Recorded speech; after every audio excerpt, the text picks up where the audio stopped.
come over for this. Now I'm introducing the president of the 177th session, Dan Penny.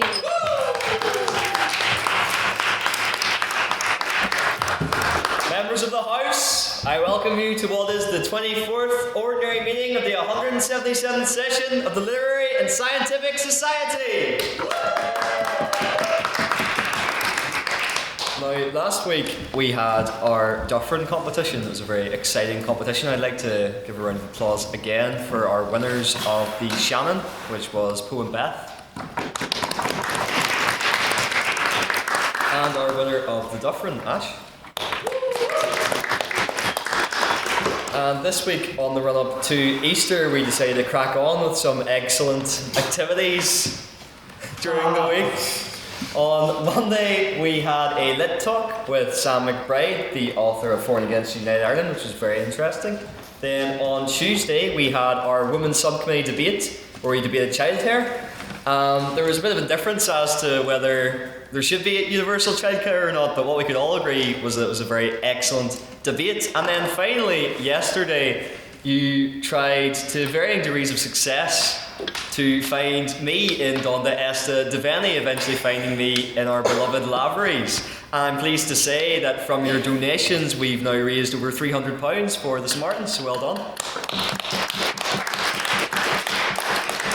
And that brings us to tonight's collaboration with the Law Society. But as always, first we have a cross-examination of our own kind with President's Questions. You can ask me anything your mind can come up with, but of course there are two caveats. No questions about my politics, and no questions about my sex life, or lack thereof. So, do we have any President's Questions in the House tonight? Yes, Flynn? Have you scared everyone off tonight or something? That is, I think they're still trying to find me in Donda Esta Dhivyah. I think half of them are at Laveries at the moment or something. Yes, Eóin. Regarding last night, how many bars had you? Was it from Laveries or was it from Post House? Were you actually in Post House when you got there, or was? No, I wasn't in Post House at all. No, but you said you saw one was getting a drink there or something. Okay, so I may have used the power of deception, Eóin, to mess with your head. Actually, it wasn't really a social last night. It was all just an experiment to psychologically toy with you, and it worked. But yes, to give context, Eóin's group branched off to the right of the Lanyon and looked for us. Meanwhile, Mr. Ryan Hoey went straight to Laveries and found us straight away. And we were informed that Eóin was wearing a green trench coat, so I thought it'd be quite funny to tell him to come back in the DMs and then to compliment him on his green trench coat. And it worked. And we were also dressed up as old people. And after Eóin got to the correct pub, yes, Dhivyah knows because she saw us walking down the road. We were also dressed up as old people. And Eóin went to the correct pub eventually, where Bethany, Ryan and co were there, and they were having a game of pool with us. And Eóin thought, oh, that's weird, they've just decided to have an impromptu game of pool while they're still trying to find Daniel. And Bethany deserves an Oscar for her performance, because she then sent you to Town Square, upon which I thought it'd be quite funny, dressed as an old person, if I followed your group about until they realised who I was. So I was at the bar with you at Town Square, and then followed you to Empire, where I made direct eye contact with you and Phoebe walking down the stairs. Still didn't clock on, and then eventually, once you got to house, I stood behind Eri in the bar when I heard you crashing out going, where is he? He's lied, he wasn't in any of the pubs. And it took me asking Eri to take a photo of me and Ray for her to catch on, at which point Eri went, right, okay guys, I'm not stupid. And the shock on Eóin's face when he thought that Eri was just randomly verbally abusing some elderly person until you eventually clocked on it was me. So that was the story of last night's social. Any other President's Questions? Yes, you. I don't know if you saw, but Artemis 2 launched yesterday. So, in the spirit of that, what one thing would you like to launch into space, ideally to remain? Oh, one thing would I launch into space to stay into space? Symbolically, I would launch a cream egg into space to show my support for cream eggs after the slander that they got at the Women's Subcommittee this Tuesday. Any other President's Questions? Yes, Elizabeth?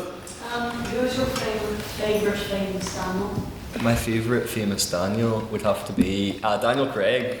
Not only because he's an amazing James Bond, but I love the Knives Out series. Any other president's questions? Yes, EJ? If you had to commit a crime that you knew you'd get away with, what crime would you commit? Oh. Probably identity fraud of an old person, which I already got away with last night. Any other president's questions? Yes, Calvin? If you had to launch either yourself or everyone else on council into space never to return, which would you choose? You can't pick and choose people from council, it's everyone else. Every question. Yeah. Yeah, point of clarification, yeah.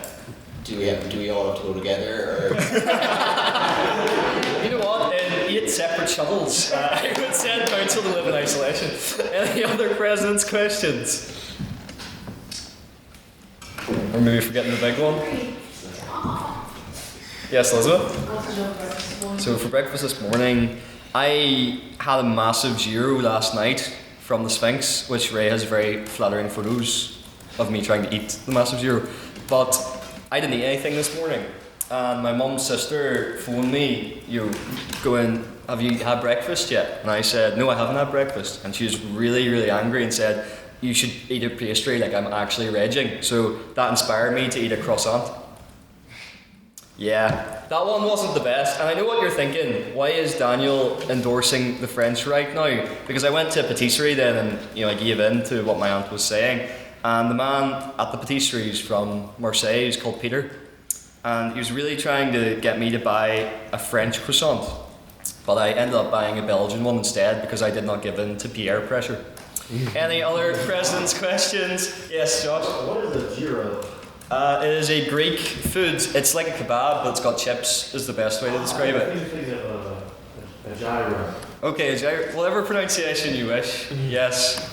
From my limited knowledge on Greek culture from that one lads holiday in Kavos. Yes, Flynn? I need to correct that. Okay, it's a euro. It's euro. It's like the G sounds. Euro. Can someone type it up on Google to see what Google Translate says? Well, do we have any other president's questions? Yes, you? Assuming you are nearly blackout drunk, what is the go-to place for you for night out food? Oh, nights out food. The bar's very low. I actually went with DC to guacamole stone cold sober. So, when it comes to food, as you should have come to realise in the 24th Ordinary Meeting, my standards aren't very high. I'd say the best blackout drunk food would be, either guacamole or I'd say the Sphinx would be good, although I've never been to the Sphinx blackout drunk. Or alternatively, Elizabeth's house with the Dominoes. That's solid night out food as well. Any other president's questions? Yes, EJ? I can't remember if I've already asked this, but I can't ask you what your favourite food is. So what's your favourite paste? My favourite paste? It's just your food type. Nutella. That would be my favourite paste. Inspired by Ella Walking In. Any other president's questions? Going once, going twice. Do we have a pronunciation of gyro or gyro? I think it's euro. It doesn't really translate into Greek very well.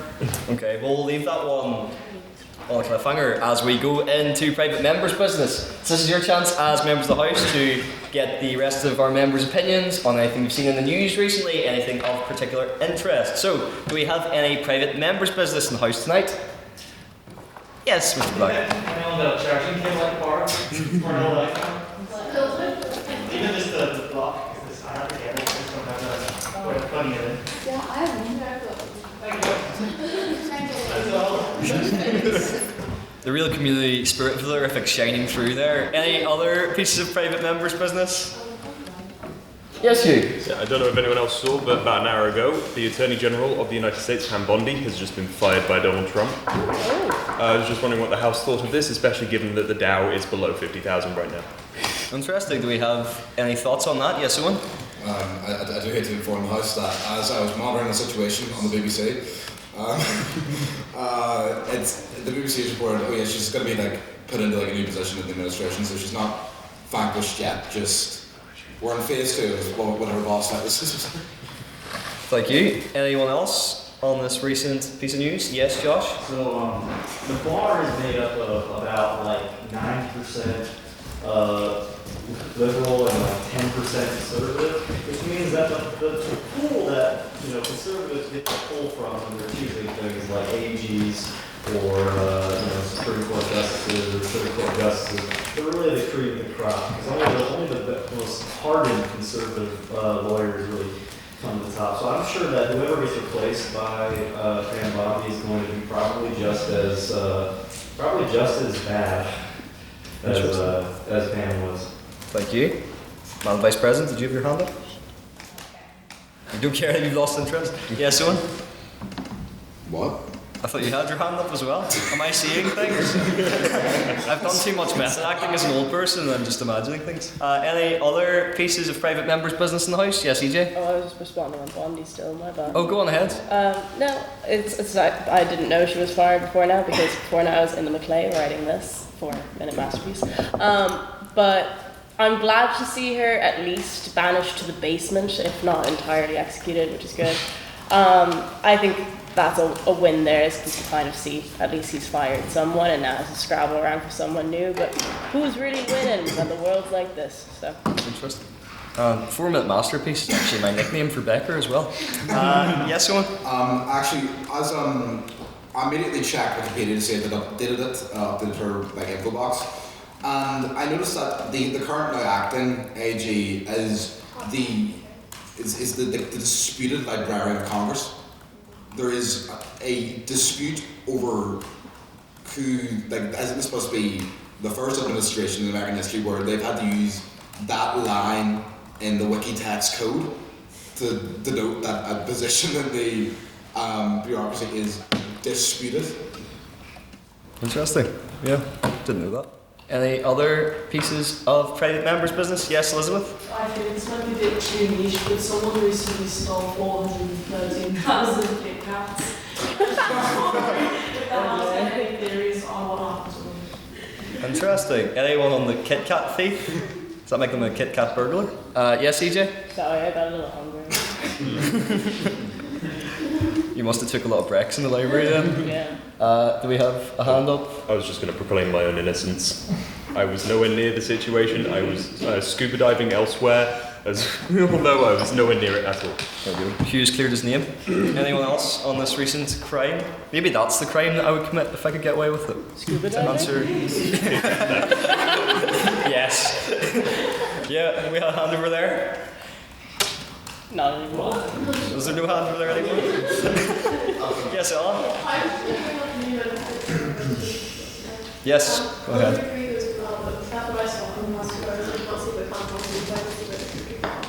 And the title of which suggests that she was not very happy when she was dealing with partridge, which is interesting. Probably another woman in purpose would be interesting to have a sort of all things. Olivia Rodrigo, yes, CJ? I only know Louis Partridge because I watched that FA movie he was in with Millie Bobby Brown, like the Enola Holmes. Yeah, like admittedly, like 16-year-old me was like, this is it, it's him. So that was my only impression of him before he started dating Olivia Rodrigo, which I was kind of like, good for them. But they're both like in their early 20s. It was never forever. And if one of them thought it was forever, that's probably unrealistic on their part. I feel like we have to remember that these celebrities are still just our age, rocking it in the public eye. So like, yeah, it's kind of inevitable, but at least we'll get a new album at some point. True. Any other points on that? Yes, Flynn? So the Kit Kat thing isn't an isolated case apparently. So in July 2023, a British man was sentenced to 18 months in jail for stealing 200,000 chocolate eggs. I wonder which chocolate eggs they stole. Yes, Elliot? How does one transport? is it putting up with lorries and I've got logistical concerns. Thank you. Owen? It's a very large stock. Yes, EJ? I was going to say boat or something. I don't know how you get the boat there, but once you had the boat, I feel like that could transport quite a lot. Maybe one of those oil carriers, I feel like it could substantially fill quite a few eggs and Kit Kats. Not cream eggs though. If cream eggs are what was stolen, that man should have been sentenced to death, not 18 months. Thank you. Yes. Thank you. Anyone else on these chocolate crimes?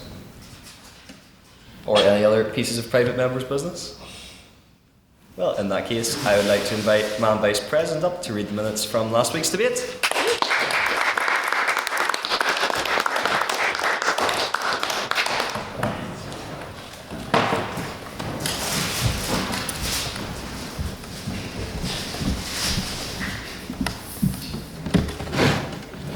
Wonderful.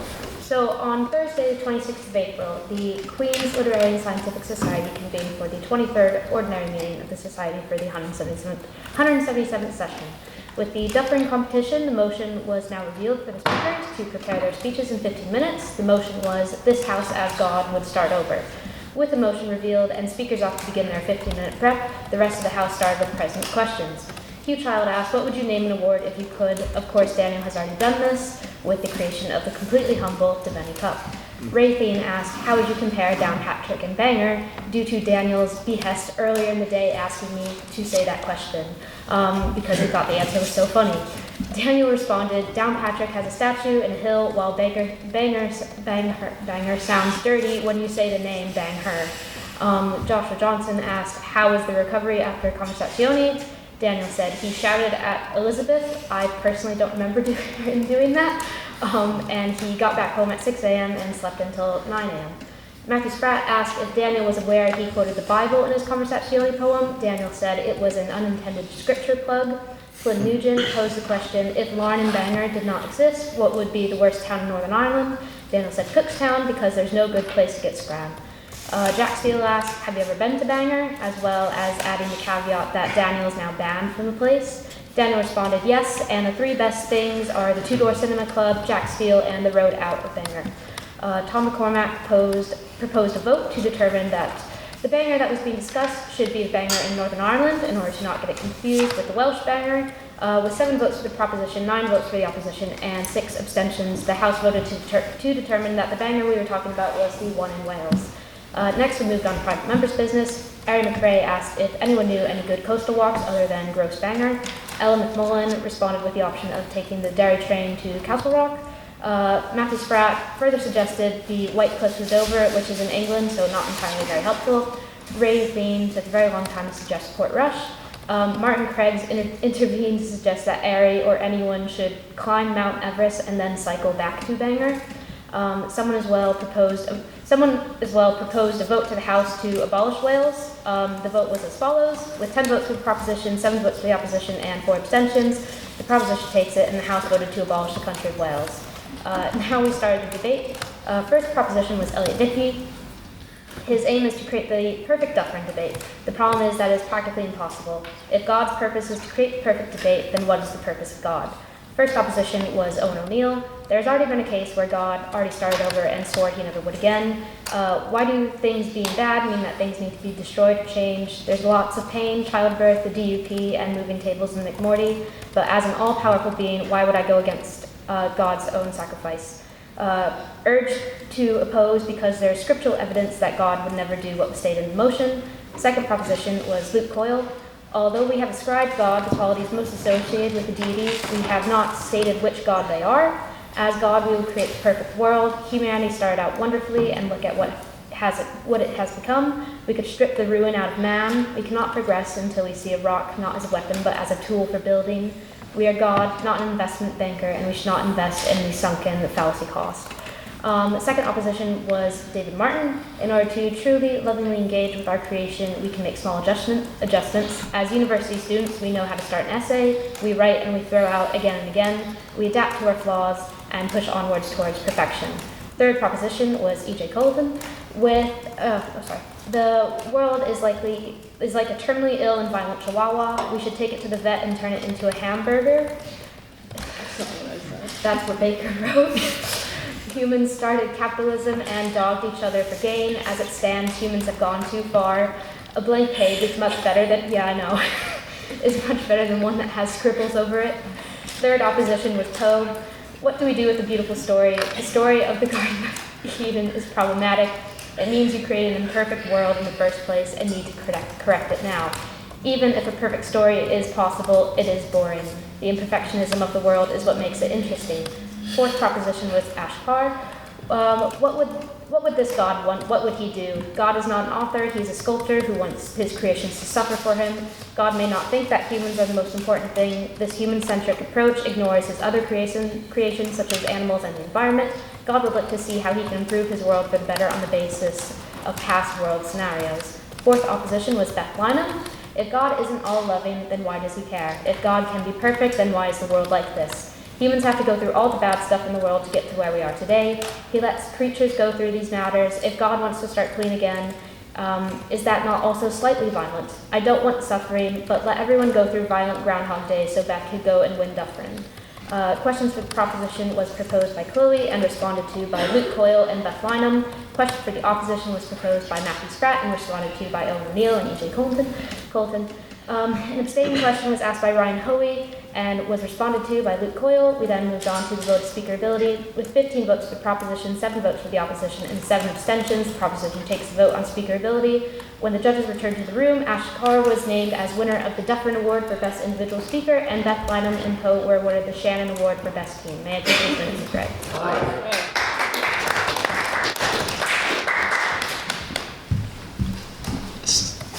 Thank you for those minutes, and that brings us on to the spectacle of tonight, which is our debate. So before we start, I'd like to conduct the vote on prior opinions. This is just your opinion going into it. To remind you of the motion, it is this House would restrict the right to a jury trial. So can I have all those who agree with that statement and would like to vote for the proposition on the vote on prior opinion to raise their hands now, please?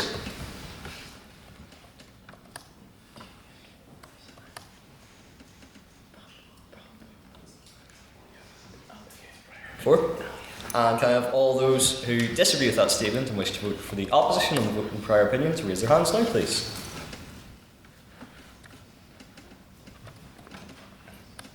8. Yes. And finally, can I have all those who would like to abstain from the vote on prior opinion to raise their hands now, please? Yes. Madam Vice President, may I have the results from the vote on prior opinion, please? Yes, with 4 votes for the proposition, 8 votes for the opposition, and 7 abstentions, the motion falls. And now it is time for the rules, which a lot of you as law students will be used to. However, unlike the Kit Kat thief, you'll not end up behind bars if you break my rules, but you will feel the wrath of my gavel. Speakers will take it in turns, proposition and opposition, to approach the podium and deliver their 7-minute speeches. The first minute of their speech and the last minute of their speech is protected time, which means for those 5 minutes in between, they have unprotected time, as signified by our bell. Madam Vice President, thank you. For those 5 minutes in between, they are subject to points of information. This is where you can challenge their points in real time, either as a member of the House or their adversary across the table. To do so, please raise your hand and shout on that point of information, or POI. It is then the Speaker's discretion as to whether they accept or decline your POI. Please keep the POI short, no longer than 15 seconds, and also make sure to leave 15 seconds in between a POI being offered to the Speaker, otherwise that's something known as barracking. Finally, we also have a rule about swearing, Madam Vice President.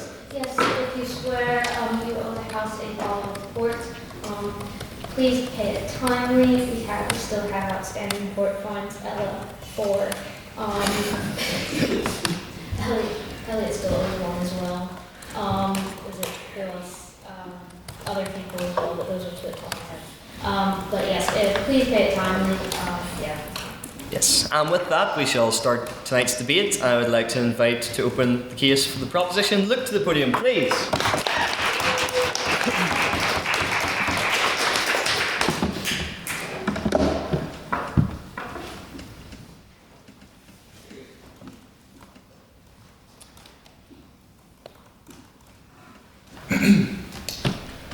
Well, ladies and gentlemen, gather round, for today your big brother has climbed down from his mountain reed boombox to save you all from yourselves, or rather from your fellow man, who is nothing more than a barbarian in a blue suit seeking to stitch you up. Today your salvation has come, delivered beautifully in this wonderful motion. We seek restructuring and restriction in a sustainable and sensible way, and one which is currently present within our society. We seek to hold criminal cases to the same level as standard as civil ones, currently, and indeed improve upon it by making juries available only on request in high stakes areas like harassment and tort, while keeping the more grave and specialised crime areas, and thus the more harrowing punishments, the strict preserve of our knights of the law, our judiciary. Now we must first bravely broach the first point, which is the deep personal biases present within all in society, including those called to a jury. Now, prejudice is an abhorrent thing, and it is time we recognise that this evil ingrains itself into our society and into man personally, as easily as breath finds its groove within our bodies. It takes years and decades to strip out this rot, and to no small amount of training. This is exactly the kind of specialised training that a judge has, that is so desperately needed to bring justice. Where we have seen jury trials, we have seen the massacre of the Lamb of Justice at the hands of prejudice. A jury trial can at times become less an exercise in law and more a snapshot of personal or cultural beliefs at the time. George Stunney was the youngest person ever sentenced. Sorry? Oh, I thought someone said something. I'm hearing things like you, Daniel. George Stunney was the youngest person ever to be sentenced to death. He was 14 years of age. He was done so, not on any concrete evidence, but because the jury detested the colour of his skin, because they had an accusation with which to hang him. The Central Park Five, caught in the maelstrom, yes? Can't judges be racist as well? We're not saying that one person has certainly more of an ability, but here's the thing. When we have judges, we have more of an ability to hold them to account for what they say, and they have more training in the area. We have the option of either sending one reasonably well-trained and equipped person or 15 into a room to decide someone's fate, and I think it's pretty intuitive which one we should choose, ladies and gentlemen. And the Central Park Five were also caught in that maelstrom of irrational hate. My friends, it's obvious that where there is a jury trial, the court becomes a popularity contest, where the price that you pay for losing is your life. Where we restrict the jury trial, it feels more weighty when it is invoked, and it may be more closely policed, because it is far easier to watch one gate and one avenue of approach for evil than it is to watch a thousand. And so too it shall be for jury trials, had when necessary and regulated thoroughly. And now it is time to cast our minds to another kind of cost, the kind of mental strain and certainly the difficulty that some people have with processing big areas of the law. Now note that the training of the judge is not only a sacrosanct vow to remove prejudices, which takes years and decades to achieve, or indeed remove oneself when that becomes impossible. It is also a decades-long exploration of the law and jurisprudence, which allows them to cut through hard cases armed with the gleaming machete of knowledge. Compared to them, we, the laymen, wield little more than an old shovel. But that's not necessarily a bad thing. We have other expertise, we have a unique knowledge of human life, and that serves us well in areas like harassment and other key cases, but that does not equal us or even equip us to deal with long and drawn out cases in areas such as finance law. I mean, ladies and gentlemen, could you imagine if me, Hugh, Elliot Dickey and Owen O'Neill sat around a table trying to determine if you paid your taxes on time? I'm 90% sure none of us have, I hope. Guys, I'm not the only one, am I?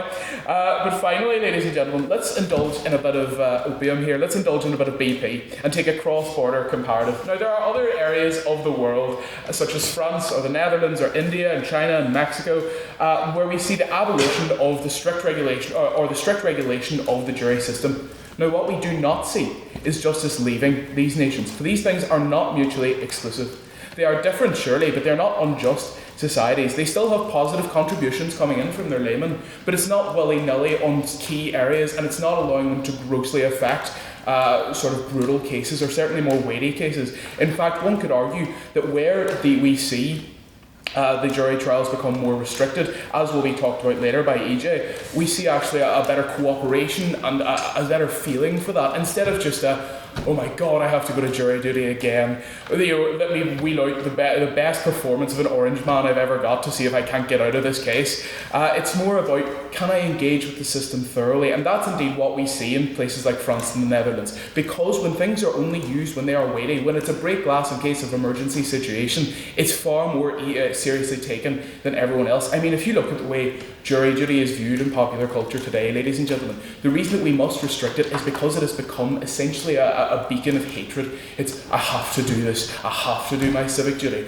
It should be a complete honour to give yourself to that system of justice, And the fact is, ladies and gentlemen, that where we have the kind of free reign of that system, where we have this willy-nilly use of 15 people going into a room and deciding a fate that they're not equipped to, and that they have personal biases that they cannot get rid of, we see both the doom of our justice system and the disparagement of civic duty. So in conclusion, ladies and gentlemen, today we extend... Yes?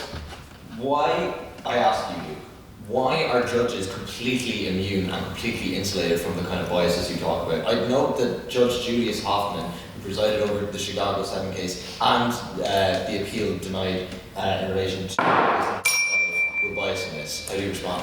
Well, I point you to the case of O.J. Simpson, where a man who believed, a judge who believed that he could not, in good conscience, keep himself on the case, gladly recused himself of it. What we see when we entrust a judge with more pressure, with more sort of cases and certainly a heavier workload, is that we have someone who can be more openly critiqued than a kind of nebulous jury that'll just decide and then we have to go along with it. Like, the reason that you're able to critique those people and not necessarily the jury in the OJ trial is because those people are experts in their area and they should know better. Where we have a judge and we entrust them with more power, we're more able to punish them when that power goes awry, and that's something you don't see in status quo. So in conclusion, ladies and gentlemen, today we extend the hand of allyship. We, your big siblings, know what's best, and we know it's not opening up the jury box to the untrained and the prejudice-ridden individuals to play about with your life, but it is entrusting the example of other nations and the expertise of our glorious scholarly warriors to guide you to a better tomorrow. Thank you.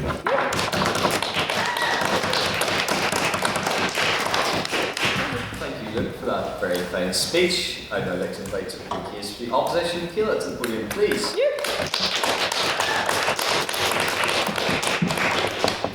Can you imagine a world where you're being prosecuted for a serious crime and your fate is decided by one singular person?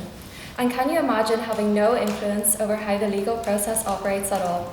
An already exclusive system discarding your views and standards entirely to enforce a process which is elitist and authoritarian in nature by restricting the right to a jury. Judges are supposed to be neutral arbitrators, but really, how neutral are they? One of the reasons why a jury works so well is because they are a culmination of differing backgrounds, combining unique perspectives and coming together to deliver a fair and reasoned decision. Research by the Ministry of Justice supports this, as they gather together evidence from about 500,000 jury trials over an 18-month period, to evaluate how effective jury trials are throughout England and Wales. This research showed juries as fair, efficient, and effective in both prosecuting and non-prosecuting. Wouldn't you agree that 12 juries sitting on a bench compared to one singular judge convicting someone of a crime would result in less mistakes or miscarriages of justice being made? It is the combining of various backgrounds and perspectives which make a jury so successful and a vital part of the legal system. Serious crimes often involve a person's moral compass being tested, which is why I believe that when one person is deciding on a case, this could lead to mistakes being made. The emotional weight on one person can be too much pressure. The issue is, we all have an unconscious bias. It's part of human nature.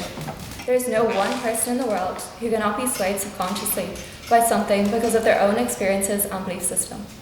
This is supported by Dr. Aita Jor, who has carried out extensive research on cognitive bias within the legal system. On that point. So, would you rather entrust this to essentially 12 people who don't even understand that they have subconscious biases, rather than one judge who studied his whole life to try to remove them? I would argue that it is the people who are outside the legal system who are coming together to set the standards for society, who are outside the legal system and have that different perspective than someone who is making these decisions and still can have that unconscious bias and is making that decision like solely by themselves instead of having other ideas to bounce it off of. It is also nearly impossible to escape how your environment and background has shaped you. This might impact on the judicial decision-making process inadvertently, which is why the right to a jury is so vital. In the UK Supreme Court alone, the majority of justices are educated from Oxford, Cambridge, with there being a minority having gone to Edinburgh Law School. Also, only 2 of the 12 justices are women. Across Northern Ireland, most recent data from the Irish Judicial Studies Journal show 98.6% of judges were white and only 1.4% of ethnic minority. These overwhelming statistics and those who hold positions within the judiciary as lacking diversity is why restricting the right to a jury would be detrimental to our democratic society. As written by Paul Mendel from The Guardian, juries are one of the most democratic aspects of the Constitution. Therefore, restricting them would lead to a certain collapse of society. On that point? Yeah. There are plenty of democracies in Europe, like we heard from Luke, who have no jury system, and their democracies are working just fine, so society wouldn't actually collapse. Well, I would argue that in our country, as a nation, I think that the jury is a vital cornerstone of how we carry out the judicial process, and I think it is more effective in making decisions. I think our fundamental capacity for trust in the legal system would diminish and the courts would no longer have legitimacy. Our right to a fair and public hearing is enshrined under Article 6 of the Human Rights Act 1998, but our right could be negatively impacted if juries are restricted. Although a jury isn't explicitly mentioned under this article, I believe a jury is key to carrying out the fair, just and transparent administration of justice. Paul Mahoney wrote in the Judicial Studies Institute Journal that due process, the process by which ensures the judicial process is carried out fairly, is guaranteed by Article 6, where an individual is subject to a criminal charge. We most commonly see trial by juries for criminal charges because they act as a protective shield against discrimination. This ties into the principle of equality of arms, in which a defendant must have a reasonable opportunity of presenting his case to the court under conditions which do not place him at a substantial disadvantage. I believe that by restricting a person's right to a jury, this legal doctrine is undermined. Individuals who are being prosecuted wouldn't be given the opportunity or chance to make their case to the fullest extent without a jury present. The UK government has recently implemented measures to restrict the right of a jury, which has been strongly criticised by legal professionals across the nation. The government has said it has concerns over how a jury slows down the court process, but in reality, by getting rid of a jury, less than 2% of court time is being saved, as stated in research done by the Institute for Government. Barrister Claire Davies discusses how productivity gap actually widens where there is no jury, because courtrooms will go unused while a judge is deciding on their verdict. Usually, when a jury is sent to deliberate on their decision, the courtroom is actually used to hear other cases. The logic of getting rid of a jury to lessen court time is irrational, hindering the legal process and used as an excuse by the government to refrain from addressing this lack of funding put into the legal sector. The Bar Council supports this argument, stating that changing the fundamental structure of delivering criminal justice isn't a principled response to a crisis, which was not caused by that structure in the first place. There is ultimately no way in which restricting a right to a jury is in any way more efficient. To conclude, there is no reasonable reason to restricting the right of a jury. It would reduce citizen participation, diminish the legitimacy of the courts, and ultimately undermine the rule of law. Juries are essential for their diversity and influencing the standards to be upheld in society without the judiciary becoming an authoritarian branch of government where only one person is making decisions in serious criminal matters.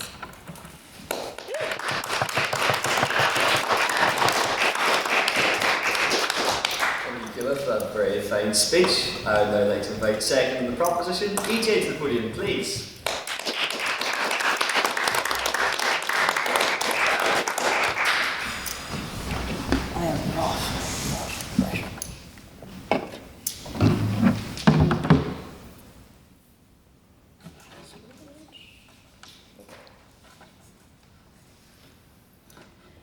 Legal-rific, illegal-rific doesn't work quite as well as it did in the book talk debate, but we're running with it anyways. As someone who dropped out of law after first year because Galway, they just make it a whole year of tort and contract, and to quote my aunt who is a solicitor, I have too much joy in my eyes to be in law, so politics it is. I am not legally qualified to be here, and with the home arrest anklet I have on, it's also illegal that I'm here. But don't worry about it. Cheap joke. Ladies and gentlemen, they say in this life you are guaranteed two things, to pay taxes and to die. But as citizens of a common law legal system, I think we can agree that there's one more guaranteed rite of passage that they forgot, and it's desperately trying to get out of jury duty. In my short time on earth, I've seen quite a slew of impressive attempts, most notably that of my Uncle Harold, who stole my clothes to show up to his summons in booty shorts, a baby tee, and Birkenstocks. Yes, ladies and gentlemen, he pulled a triple B. His strategy was obviously to outstunt the solicitors, who would feel so ashamed that they aren't serving the same levels of stunt in their business formal that they'd have no choice but to immediately excuse him as a juror, unfortunately to no avail. Now, this is not an isolated incident, not of my Uncle Harold wearing booty shorts, nor is it the craziest attempt I've heard of, because as a house, I think we can all agree on one thing, that no one likes jury duty. No one wants to be summoned and to put their whole life on hold as they perform their civic duty for an undetermined amount of time. And if you're sitting there being like, nuh-uh, not me, I love jury duty, then you're a downright pick-me freak. Right up there with necrophiliacs and people that are attracted to concrete. Question. Not right now, Henry. It's okay, love, it's okay if you're attracted to concrete. But listen, if we restrict the right to a jury trial, then there will be less of them.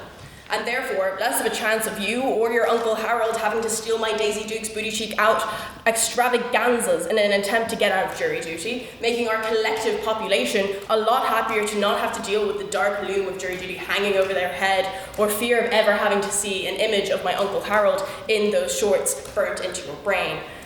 My fellow proposition and I simply beg to answer the age-old question, why would a man be there? But more specifically, why would 12 people be there?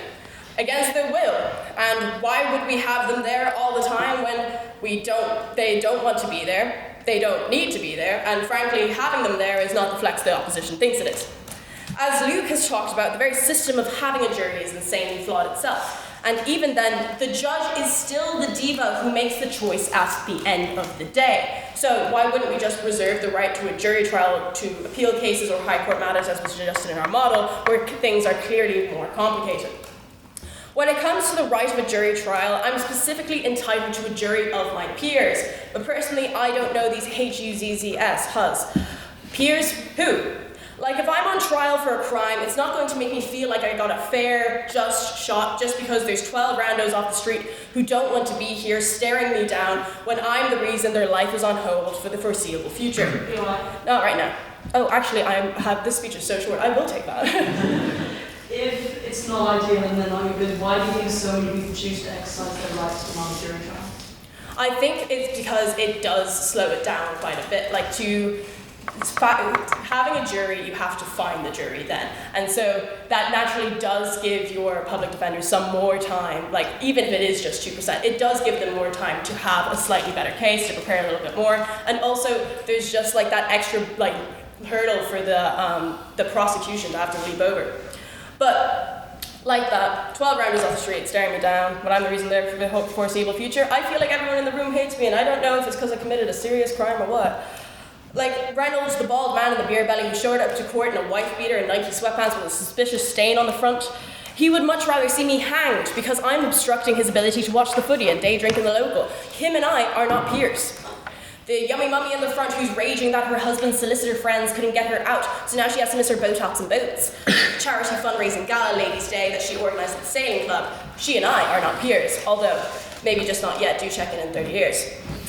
But I argue that there's an innate bias immediately towards disliking the person on trial for being the reason that they're all there. So how does that make it even more fair? Restricting the right to a jury trial, and therefore having less of them, has the chance to improve future juries for this reason: quality over quantity. If there's less jury trials, I argue that there will be less distaste among general society towards jury duty, fixing that bias. And with fewer jury trials, there will theoretically be more resources available to jurors, such as childcare or accommodation, in addition to better supervision and monitoring of juries when they do happen, which means that we'll have better quality juries. Not to mention a bigger pool of people who haven't done jury duty to choose from. And, like Luke said, not having a jury does not mean that you don't have fair trial. The majority of democracies, specifically in Europe, do not have a jury system, and they do just fine without it. We're at 5 minutes, cool. So, we've heard some POIs throughout the evening. Henry gave us that judges can also be racist. And sure, but there's things like judicial reviews and regulations, report systems, etc. Also, juries do not change the judge's outcome anyways, so that won't solve it either. You have to remember that juries and judges are specifically separate entities. They do not have to have the same decision at the end of the day. because a jury's job is essentially to determine what happened at the thing, but it's the judge's job to apply the law to what they think happened. So it's not always going to link up, although it does in the majority of cases just because they're so closely related. It doesn't mean that they're going to be the same, and they don't have to be. Also, we heard, can you imagine facing a serious crime where your fate is decided by one person? So 13 will do it? That doesn't make quite a lot of sense to it, the whole matter. And also, like I said, it's still the judge who makes that decision at the end of the day. So yeah, it is one person. And also, anyone facing a serious crime, it's not going to be fun regardless. It doesn't matter if you invite more people to the party. Also, judges are trained to challenge their own perspectives and specifically try to apply the law in a way that is unbiased. Jurors are not trained to do the same. And so therefore, it is way more realistic that there would be more biases within a jury pool. We heard that society would collapse without a jury. Not true. See Netherlands, see Mexico, see others. Juries are a protective shield against discrimination. See the bias point Luke made. Lawyers and judges are elitists, but jurors could also be elitists. The whole point of jurors is that you can choose from a pool of people regardless of their background. So who's to say that people in a jury wouldn't also have gone to Cambridge or something? And it doesn't save much time, just 2%. Well, this side of the house isn't arguing efficiency, but 2% is 2%. And it won't reduce citizen participation, as I explained, it will probably increase it. To conclude, ladies and gentlemen, juries are made and jury duty is child behaviour. So I urge you all to side with us for less chance of jury duty and less chance of having to steal my booty shorts to try and get out of it. Side with the proposition, Gurmila Mahmoud. For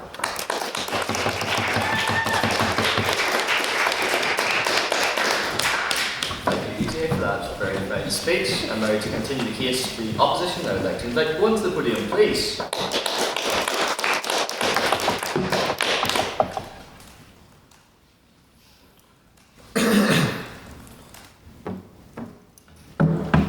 No free man is to be arrested except by the lawful judgment of his peers of the land. A quote from Magna Carta. Mr. President, members of council, my colleagues on the opposition, blah blah blah, you know the crack. A jury trial is at the heart of the English system of judicial and civil rights. It is a substantial piece in the domino effect which began in antiquity and is continuing to topple down, which gives all of us the freedom to be functioning and productive citizens in our society. Today I will outline the government's plans, why they are impractical, why they are threatening, and in the next Parliament, and the history of special courts imposed in the UK by the British state without a jury. Mr. President, the Lord Chancellor and Secretary of State for Justice David Lammy announced last December that the Minister of Justice will be bringing in new swift courts in England and Wales to clear the backlog of cases that will need to be seen before a judge, which the Minister of Justice estimates will hit 100,000 by 2028. These swift courts, or Lammy courts, will act as a middle tier court between magistrate and crown courts that will generally see crime and punishment is about under 2 years. And as has been brought up before, and not Magna Carta, strangely enough, is that the Ministry of Justice claim this will save about 20% of time that would be spent in crown courts. But the Institute of Government has, it's not 2-0, it's 2. That's figures falling almost as fast as my iPhone battery. Anyone thinking about voting for the proposition today must consider this. Would you sign away your civil liberties for an efficiency rate of 2%? And remember that 100,000 backlog? No, sorry. No?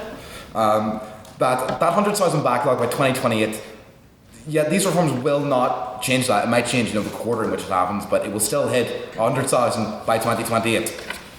So, based on every opinion poll in the past 12 months in the United Kingdom, they have placed Reform UK in the lead, creating a very realistic chance that there will be a Reform-led government formed at the next UK election. We can see Reform as an echo of the other populist right parties across the world. Meloni in Italy, Erdogan in Turkey, Orban in Hungary for now, and the likes of Bardella in France, Pauline Hanson and Strelia Vital in Germany. We all see the same trends that Reform fits into, and it is an attack on the justice system. So why should we support the government's actions to set not only the precedent but the actual structure to attack the system of courts in the United Kingdom? Why would we potentially endanger the entire system when there is a very real possibility that there will be a populist right Prime Minister in Downing Street by 2029?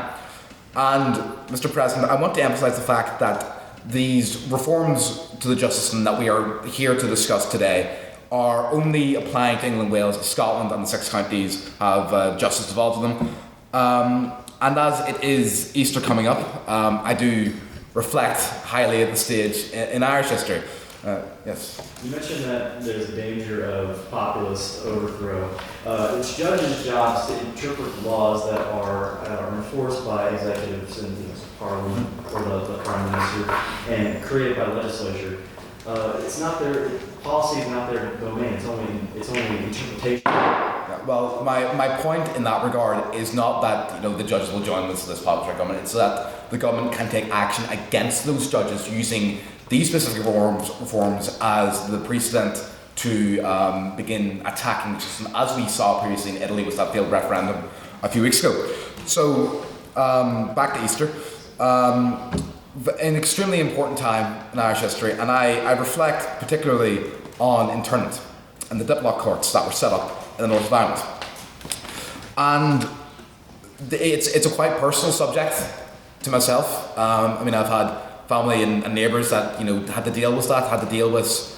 Also, the diplock courts were just to put on the record. They were a series of courts without juries that were set up in the north during the Troubles by the British state, and they had higher conviction rates for the ban compared to jury trials in the north or any trials in England and Wales, and they were used to target political activists in the north from both sides of the community. So I look at this action by the Ministry of Justice, and I just see them repeating the same mistakes they made again. The diplock courts did not work. The diplock courts failed. The diplock courts turned an entire society against itself, in addition to other things. And now, this is a particularly law and order centric government. The Prime Minister's own background as a former Director of Public Prosecutions, the adage smash the gangs, a generally inhumane policy of treatment towards asylum seekers. They've also proven themselves to be quite politically ruthless while keeping up a Macron-style technocratic style. We also saw shortly after he became leader of the Labour Party, had his predecessor removed. This will be relevant in a minute, don't worry. They removed his own predecessor, used their influence in the NEC to remove parliamentary candidates, whatever. So, how long until these politically ruthless people give this new power they've given to themselves politically? How long until we see Palestine Action protesters put in these Islamic courts? How long until these reforms are completely misjudged and misused? Not by the evils of the populist threat that I mentioned before, but by this very Labour Party and Labour government. So, for those who care about liberty, those who care about freedom and the freedom of speech, vote for the opposition. Reject the Islamic courts and reject the tyranny of the proposition. Thank you very much.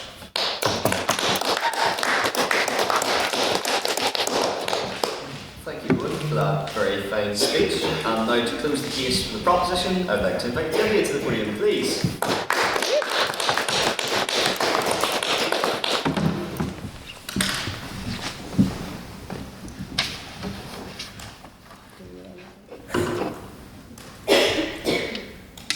Okay, so after not having spoken at the Literarific for like a year, Ella asked me to step in for this debate like literally 1 hour ago. And honestly, being thrown into something important with zero preparation as an average person is ironically enough a great way to understand what it must be like to be on jury duty. So in the most haphazard, last-minute, messy way possible, this speech is going to have 4 parts. Firstly, I'll re-emphasize the context of the debate. Secondly, I'll be rebutting each of Ops claims. I'll be pointing out the problems that exist in Ops world and how we solve each one. And finally, I'll talk about why we are overall just better. I know this sounds very boring and beepy, but honestly, guys, we're just gonna have to deal with it because I can't do this, okay? I can't do this chamber thing. I've tried. Okay. So firstly, Firstly, on context. So, who exactly are the people involved? As you've probably heard time and time again, in a jury trial, jurors are a group of 12 average laymen who have no legal training and are responsible for deciding the facts of a case and ultimately delivering a verdict. They are guided by a judge on the law, and they deliberate privately and without oversight.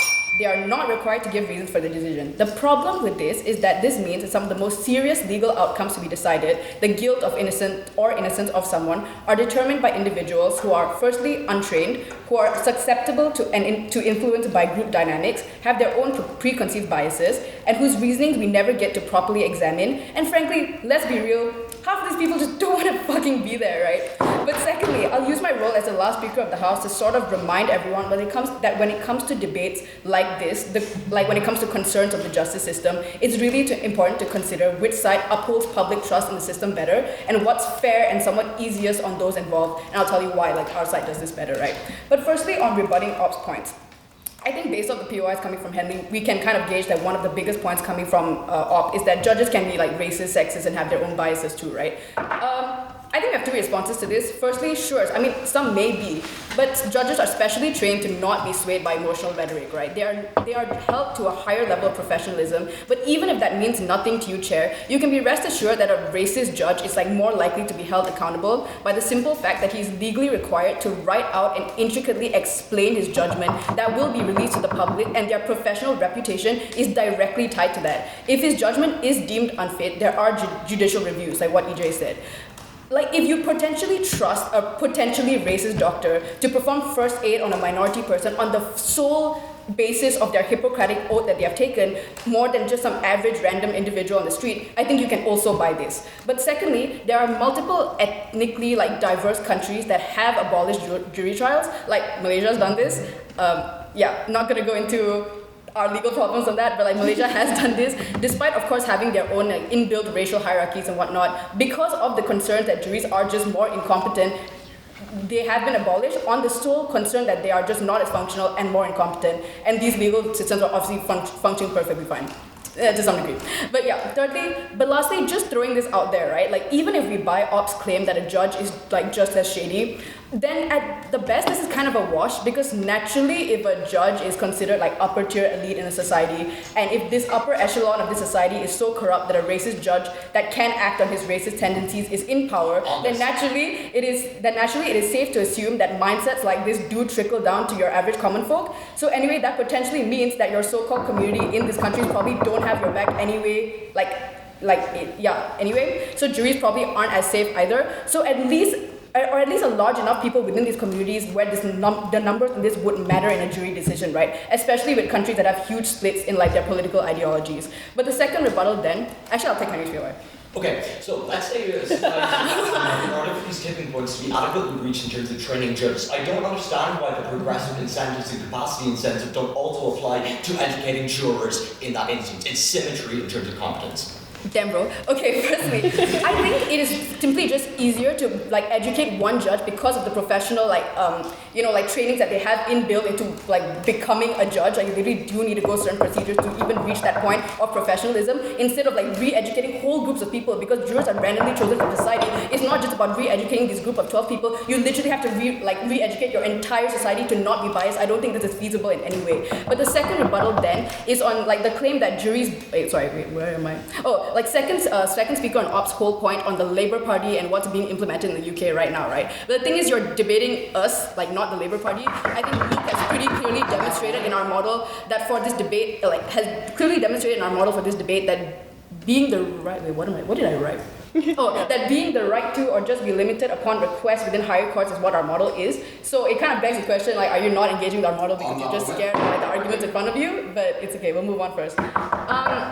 Okay, so now moving on to problems that exist within status quo and the problems that exist within a side ops case and why we come in and fix it, right? I think there are a number of problems that exist in opposition's case that obstruct the objectives that I listed out earlier in my speech about how you need to uphold public trust and stuff, right? Firstly, the complexity overwhelms juries. Jury trials are long and expensive. Juries are easily swayed by external influences, and jury decisions create inconsistencies in law. These are all the things that EJ and Luke very brilliantly and very hilariously pointed out earlier in their speeches. But the whole thing about how complexity overwhelms juries, right? I think in a lot of legal trials, you need a lot of in-depth knowledge about things like accounting, corporate law, financial fraud, medical malpractice, which your average person just simply doesn't always understand, right? But the thing with this is that if these facts go over your head, you are still in a position where you need to make a decision that directly impacts someone's life. I think this is a problem. Judges are simply more equipped to do with this. So that's why we come in and fix this. We say that this is more fair. But secondly, on how jury trials jury trials can just last weeks or months, right? And these delays just clog up the system and you end up slowing justice for everyone.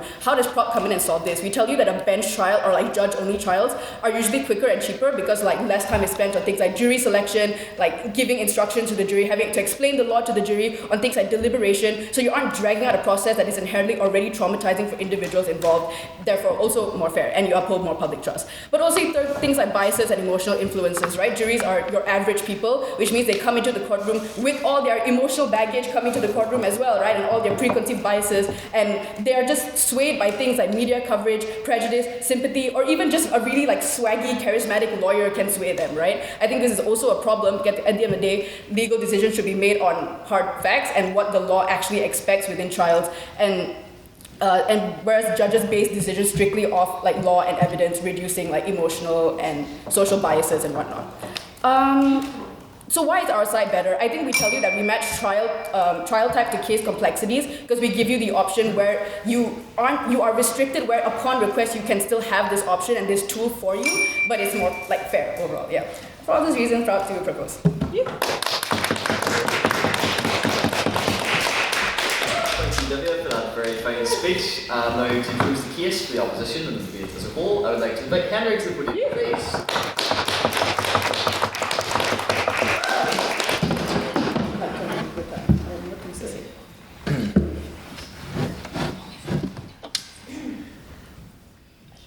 Your name is David Lammy.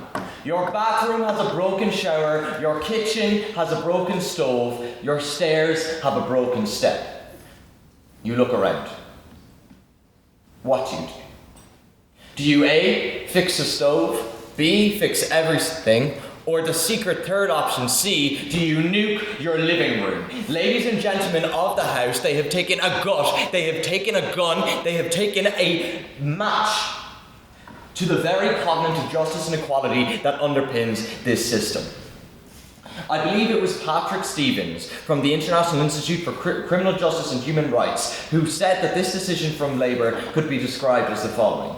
The Chudus Maximus stinky aura of Labour is once again decided to geek out and leave populations who need representation the most left without answers. As I sat there, panically stringing together a speech in an empty room, listening to Juice by Lizzo on repeat, I look around. I saw Daniel be questioned by EJ, by Eóin, by Ella, by Calvin. They're talking, they're participating. They are active participants, not idle or foreign subjects. They are the able chefs, they are the attuned palates. They are the masterful directors and the educated audiences. They are both the sculptors and the seers. They are the process of discussion, of democracy, of humanity. Participation is the civic pillar that suspends with all its might the legitimacy of the criminal justice system. I am so proud to be the closing act this evening and allow me to walk through a play. Enter Luke Coyle.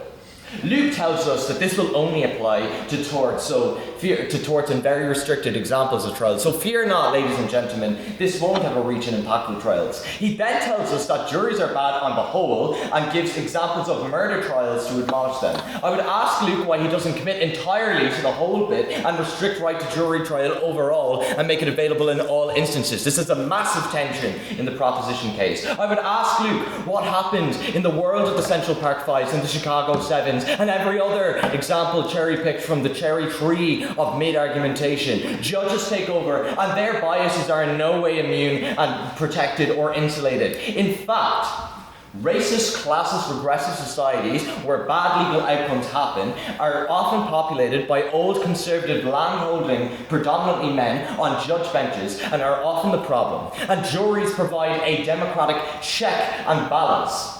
Have judges really studied their whole lives to remove these biases, or have they studied their whole lives in these non-regressive states to be a victim of these biases, to be an advocate of these biases, to let these systems and to let these legal operations conduct in the very constitutionally biased and ill-structured ways in which they do?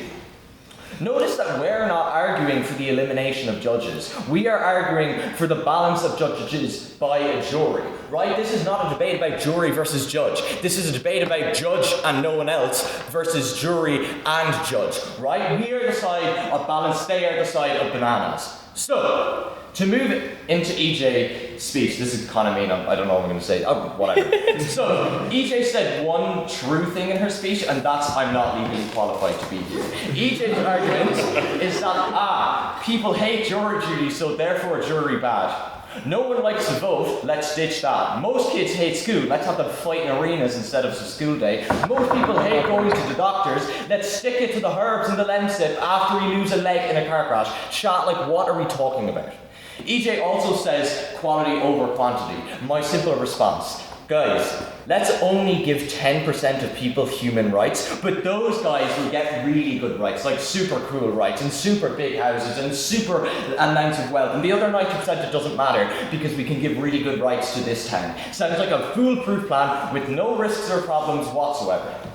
Okay, to move on to Dhivyah, I was going to BP this for the gag, but I actually don't have time, so I'll try to be a bit more structured. 1. Education is important in of itself, i.e. this is an educating opportunity for these members of juries, for jurors to come in to learn about the civic systems, to learn about justice, to learn about right and wrong, to learn about guilt, to learn about innocence. Yeah. If you are a person in the dock, do you want your life to be the learning experience of someone else? Sure. Yes, I do.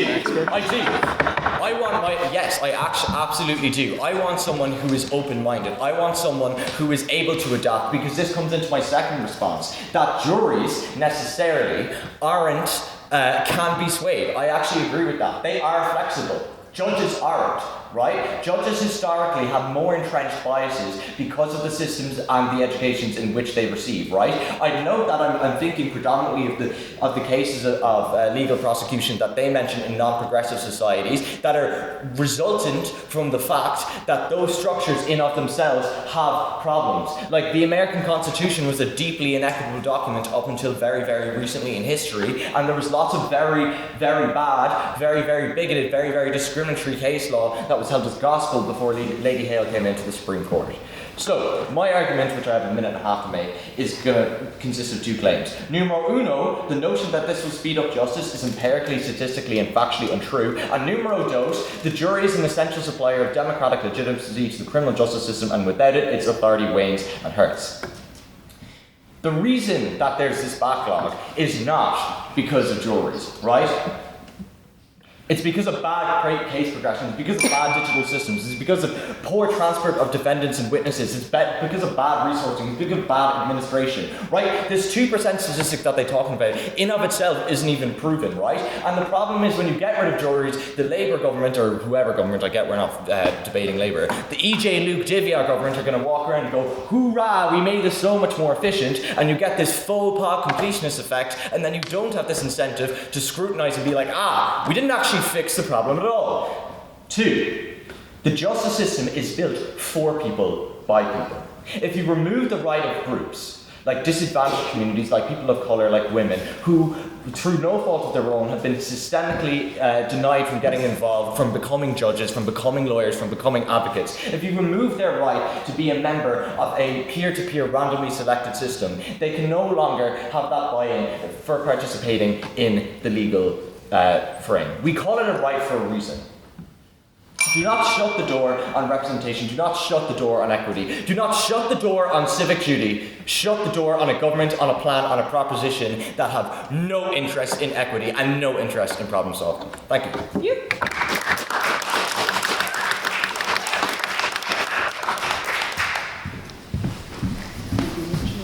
Thank you, Henry, for that very fine speech, and to all of our speakers for what has been a very feisty debate, to say the least. I thought it was very good.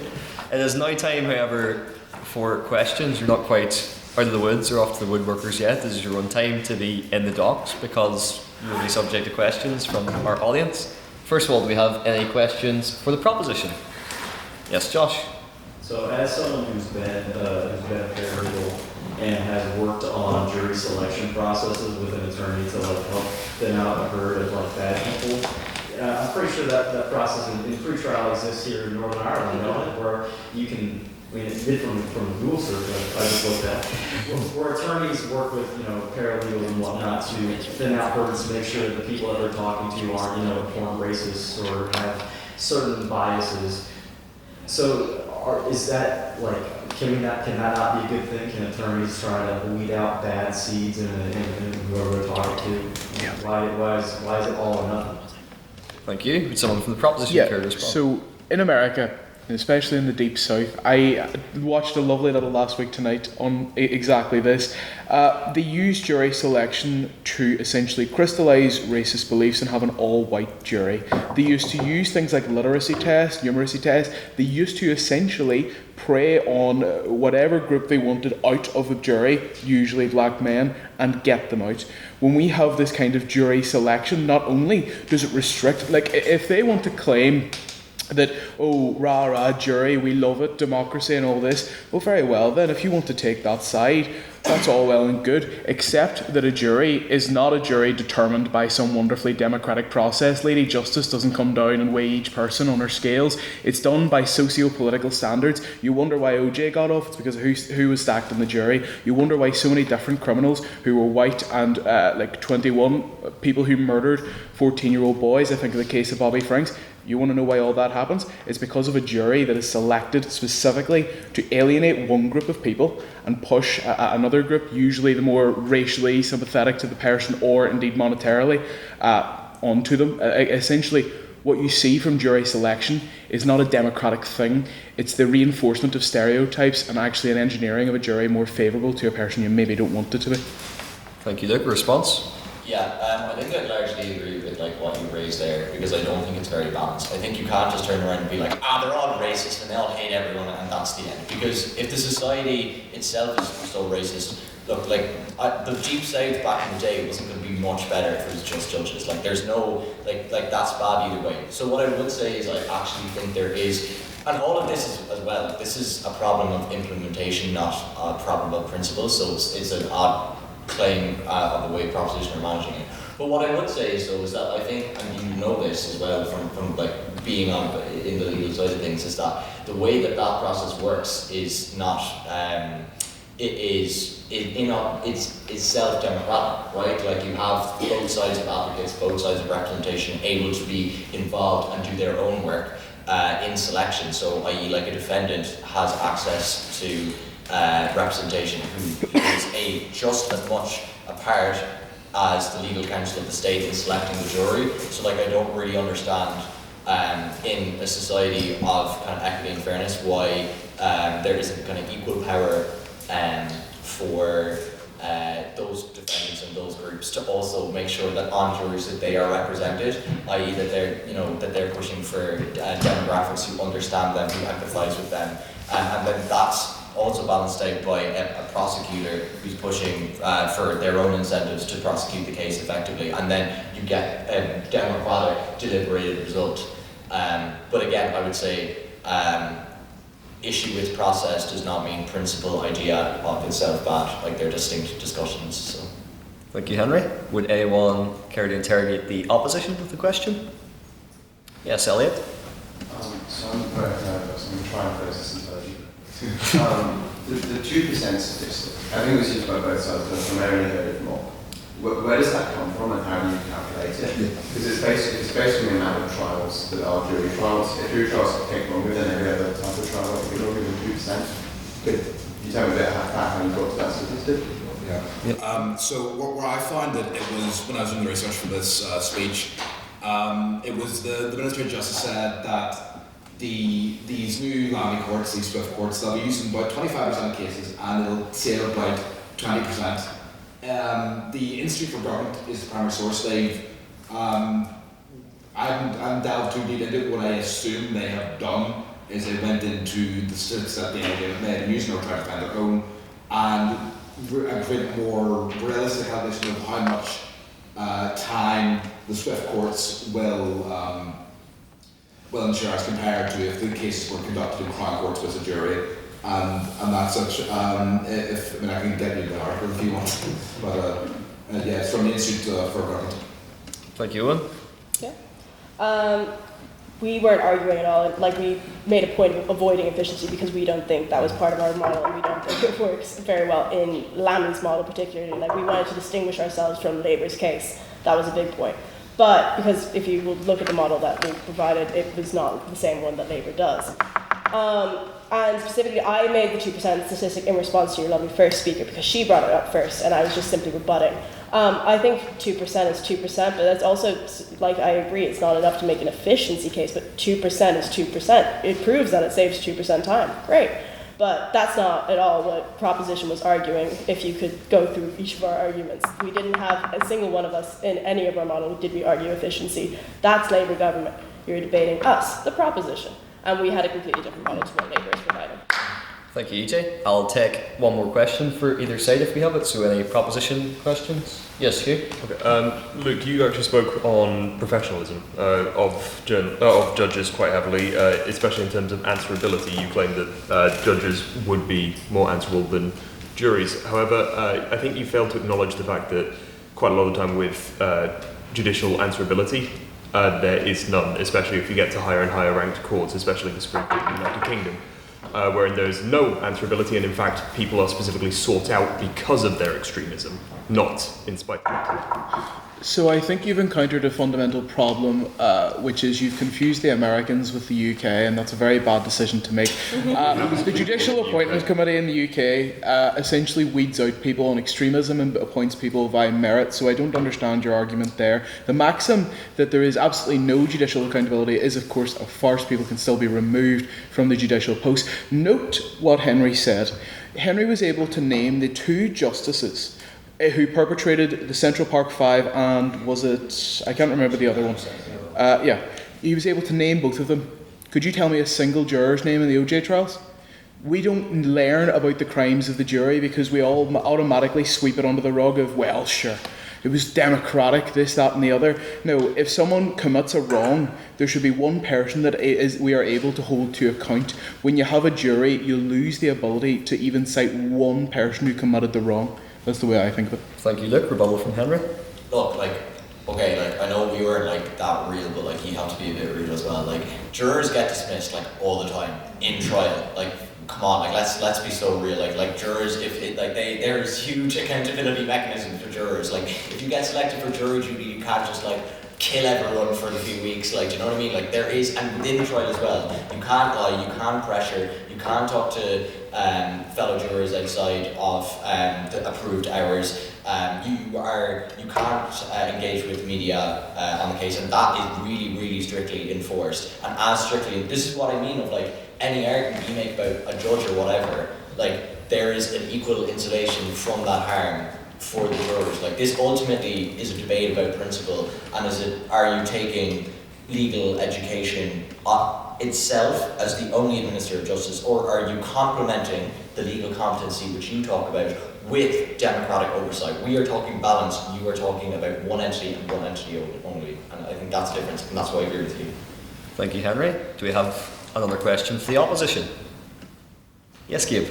Yeah, so I think the opposition used a lot of words like civil liberties, rights, and indeed, I think the first speech talked about the Article 6 ECHR, right to a fair trial.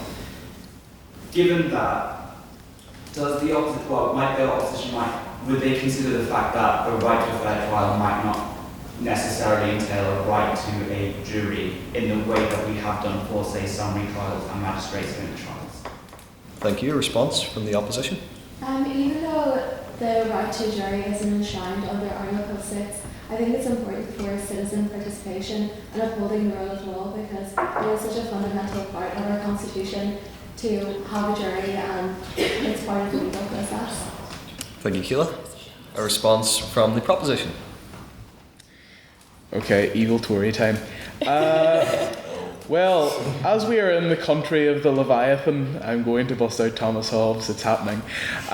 You have no rights. The Leviathan has everything. You have to yield to the criminal justice Leviathan. Heather, whatever that emote was, I don't want to see it again. Ultimately, ladies and gentlemen, you have to couch yourself in the society which we currently live in, and very obviously, we've heard a lot about democratic accountability. The reason that the justice system exists is not an agora for punishment. It is to punish.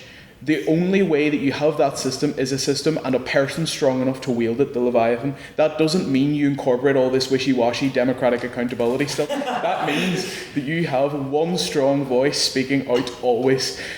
I want to throw up now, but that's my response. Thank you, Luke. And finally, we will have an abstaining question. So this is a question put evenly to both the proposition and the opposition. If your question starts with, well, this one applies more to the opposition, or this one applies to the proposition, you give me no choice but to act as judge, jury, and executioner and violate the Offences Against the Person Act with my gavel. So, do we have any abstaining questions in the House tonight? Perhaps the threat of the gavel has scared you. Would anyone care to hazard an abstaining question in that case? Yes, Chloe.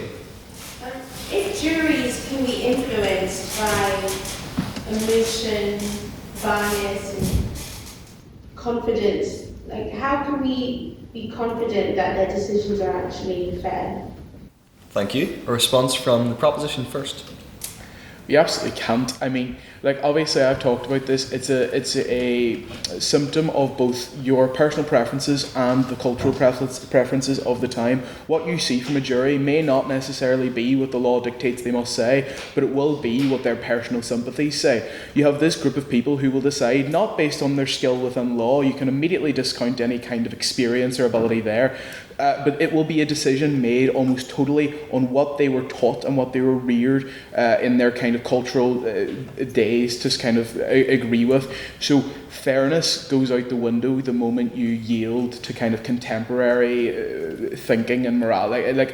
The moment that you have, it's almost oxymoronic, a group of people from the time who literally they only have the recourse to their experiences within that time, you automatically, in my opinion, preclude the idea of fairness or a reasonable or just approach. If you don't have a neutral person looking at the law and only him, you're going to get a biased source, or you're going to get a biased judgment. Thank you, Luke. Rebuttal from the opposition.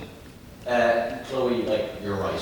It's true. Bias exists, emotion exists, confidence exists. But if you get rid of the right of jury trial, you're not solving that problem. Judges aren't robots, right? If we weren't coached, they're we think an artificial intelligence should run every case and no emotion whatsoever, right? But the fact is, biases exist everywhere. They manifest differently, and the fact that you have an education does not insulate you from biases. In fact, sometimes you can accelerate your biases. If we write a dissertation on something, or try to write a dissertation on something and submit it late, we become biased in our academic investment on that over time. That happens to judges too.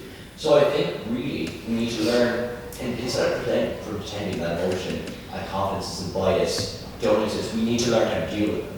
And that's why he all laughed at me when he was would you want that to be a learning experience? Yes I would. I would want people to get involved, to get learning, to be able to use a process that is genuinely important and to really test their value. So I think that learning is a good thing, because I as a defendant want to know that people are challenging themselves, that they're growing and that they're doing it in a democratic space rather than things remaining stagnant and some idea of a distant authority in administering that justice. But you're right.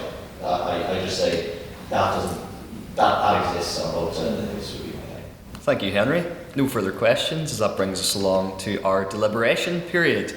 It is now your chance as members of the House, and must I say, fittingly, you'll be judged by 12 of your peers in this jury debate. But it is your chance as members of the House to decide which side you thought spoke best on our vote on speaker ability. This is not what you personally agree with, this is which side you thought spoke better in the metrics of presentation, rhetoric, argument, teamwork and engagement. So, can I have all those who'd like to vote for the proposition for the vote on speaker ability raise their hands now, please? That is 7. And can I have all those who'd like to vote for the opposition on the vote on speaker ability to raise their hands now, please? Oh no. That was 7th? It's empty. Finally, can I have all those who wish to abstain on the vote on speaker willing to raise their hands now, please? That is 3. Madam Vice President, can I have the results from the vote on speaker ability, please? Yes, with 7 votes for proposition, 7 This is where you should look at your votes for the opposition, and 3 abstentions. It falls. The verdict is the motion falls. Case closed.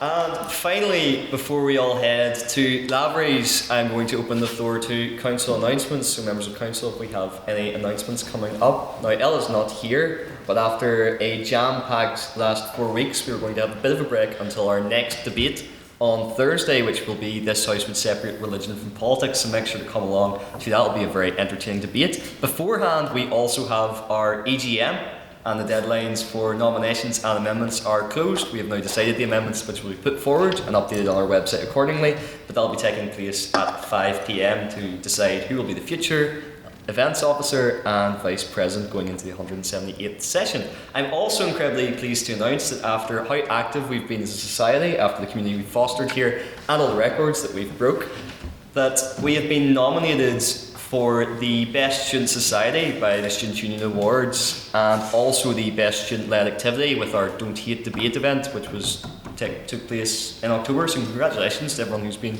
involved in the work that's went towards that.